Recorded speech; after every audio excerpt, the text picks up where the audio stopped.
کو اتنی شرم و حیا نہیں ہے؟ شرم و حیا نہیں؟ ایک بڑا سانحہ ہے، تمہارے محکمے کا ہوا ہے، تمہارے پاکستان کے شہری یہاں سے جاں بحق ہوئے، اور اگر تمہاری حکومت پی ٹی آئی کی حکومت ہے اور تم پی ٹی آئی کے وزیر ہو یا اس کے اتحادی کے وزیر ہو، تو بھی وزیر اعظم کی کابینہ کے وزراء کو یہاں پر آنا چاہیے تھا، جن کا تعلق پنجاب سے تھا، کے پی کے سے تھا، بلوچستان سے تھا، پی ٹی آئی کے وزراء کو یہاں پر آنا چاہیے تھا، ان کے زخموں پر مرہم رکھنا چاہیے تھا،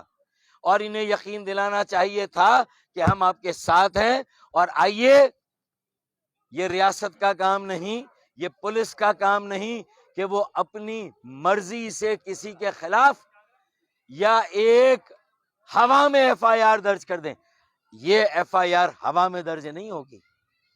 یہ ایف آئی آر ہیسکو کے چیئرمین کے خلاف یا جو ایم ڈی ہے اس کے خلاف درج ہوگی، یہ ایف آئی آر وزارت پانی اور بجلی کے وزیر کے خلاف رجسٹر ہوگی، یہ ایف آئی آر وزارت پانی اور بجلی کے سیکریٹری، اور اگر وابڈا کہیں ایگزسٹ کرتا ہے تو وابڈا کے چیئرمین کے خلاف ہوگی۔ ان 4 ناموں سے کم پر ہم اس ایف آئی آر کو قبول نہیں کریں گے، اور اگر یہ نہیں ہوئی تو پھر ہم ایک ٹائم لائن بھی دیں گے، ایک الٹیمیٹم بھی دیں گے۔ حیدرآباد اور پھر اس کے ساتھ ساتھ کراچی میں ہم بڑے احتجاجی مظاہرے نہیں، ہم بڑے احتجاجی دھرنے کریں گے، ان کو انصاف دلانے کے لیے، ان کو انصاف دلانے کے لیے کہ ہم بے بس ہیں، بے اختیار ہیں، لیکن بے حس اور بے ضمیر نہیں ہیں،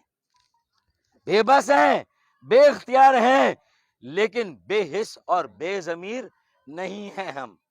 یہ میں کم از کم یقین دلانا چاہتا ہوں کہ میں، میرے ساتھی اور حیدرآباد کے عوام، کراچی کے عوام، شہری سندھ کے عوام، سندھ کے عوام، اور جہاں وفاقی صوبائی حکومت ان کی وزارتوں، محکموں، اداروں کی ذمہ داری ہے، وہیں پر یہ پورے ملک کی بے حسی بھی ہے، پورے ملک کی بے حسی بھی ہے کہ کہیں پر یہ سانحہ آج کے دور میں ہو۔ اس پر دل خون کے آنسو رونا چاہیے، اس پر انصاف کے لیے سب کو کھڑا ہونا چاہیے، ان خانمہ برباد افراد کے ساتھ سب کو کھڑا ہونا چاہیے۔ ایف آئی آر ان 4 بڑوں کے خلاف